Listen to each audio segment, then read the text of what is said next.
about cycle route planning. So I've always been used to walking to work, but recently I moved house outside of the city, so I had to rethink how I was going to commute to work. After I moved, it was really important to me to try and keep my work commute active, but I now live about 5 miles outside of the city, so I thought I would try cycling. I'm not a particularly confident cyclist, so cycling on the roads was a no-go. So it meant that I had to try and find a route that was going to be more or less segregated as far as possible.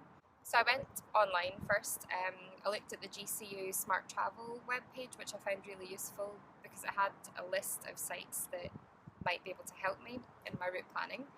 So one of the sites I looked at was Cycle Streets. Another one that I found was called Cycle Maps, and that one actually had an app that I could download onto my phone, and that was really useful for planning my route.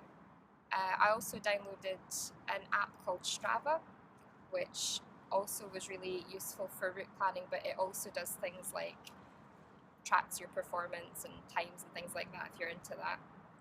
So before I actually tried to use this route to commute to work, I decided to do a bit of a trial run. So on one of my days off, I literally just traced the route that I thought I could go along.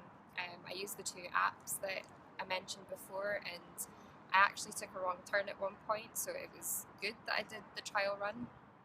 So by the time that I actually started commuting, I knew where I was going, I was really comfortable with the route. It's actually a really lovely route because it's completely segregated, there's no roads involved, and especially going along the canal toolpath, it's really peaceful. There's quite a few other cyclists, which is nice, and some walkers, but I found that it really helped to clear my head before I started work.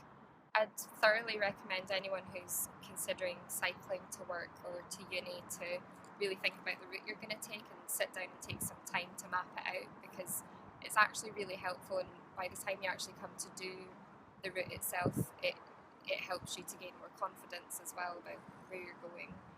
Yeah, so just do a bit of route mapping and just go for it, and you might see some nice things like this.